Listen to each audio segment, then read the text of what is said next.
À part les stupéfiants, je ne vois aucun truc. À part l'insolence et la désobéissance. Quand ses parents le parlent, il ne veut pas comprendre, il fait comme il veut. Les élèves toujours arrivent à tuer, à poignarder, parce qu'ils sont confondus. Ils se sont confrontés, ils cherchent les mêmes femmes que les professeurs. Et même des fois, c'est même la jalousie.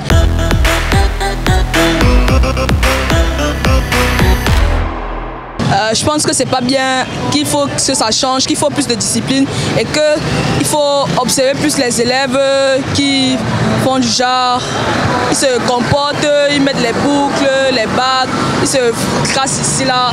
C'est eux là, moi ça me plaît pas vraiment. Je suis d'abord élève, donc pour moi les violences en milieu scolaire ne devraient pas avoir lieu.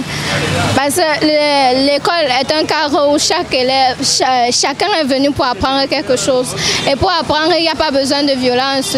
Je me dis que les violences en milieu scolaire ne sont pas très... Bon, ce n'est pas bien en fait, c'est même décevant. Parce que moi, à mon époque, quand je faisais encore le lycée, on respectait les professeurs. Peut-être parce qu'ils levaient main sur nous ou ils nous punissaient, c'était un peu ça. Mais maintenant qu'on n'a plus le droit ni de taper, ni de gronder, ni de punir les élèves. Et certains surveillants et professeurs blaguent et font du n'importe quoi, du genre ils draguent les femmes et tout et tout et tout. Moi, je me rends compte que c'est un peu ça qui instaure le manque de respect. Et moi, je pense déjà que tout part d'abord de l'éducation de l'enfant. Déjà par la maman à la maison.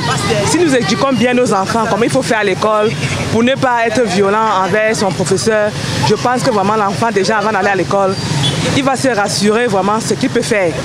Même si un professeur l'attaque, même si le professeur lui dit n'importe quoi, je ne pense pas qu'il pourrait être agressif, quoi. Moi, je pense que la cause est due aux parents d'abord pour commencer. Parce que déjà, ce sont les parents qui activent cela. Le père qui n'accepte jamais qu'on touche à son enfant. Le père qui est le premier à aller reprocher le prof ou le maître à l'école de battre sur son enfant. Le père qui est appelé à contrôler son enfant, mais son enfant est le petit président à la maison, étant tout petit. Et c'est toujours le même parent qui n'accepte pas qu'on reproche son enfant, que ce soit le voisin ou qui que ce soit. Nous pensons quoi quand nous faisons cela? C'est parce que on se dit qu'on protège l'enfant, mais alors on est en train de pousser l'enfant au pire demain quand l'enfant doit grandir. C'est un fléau qui est de nos jours vraiment très... C'est très grave qu'on en arrive là.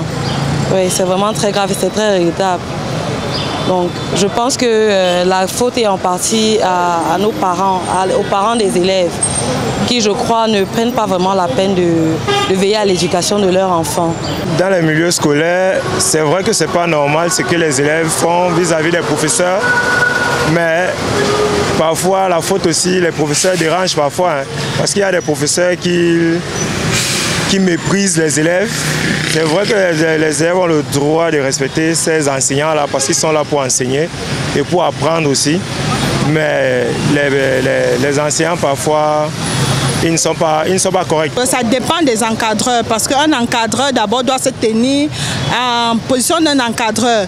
Donc il ne doit pas se confondre, se mélanger avec les élèves. Bon, pour la violence, je ne suis pas du tout d'accord par rapport à la violence.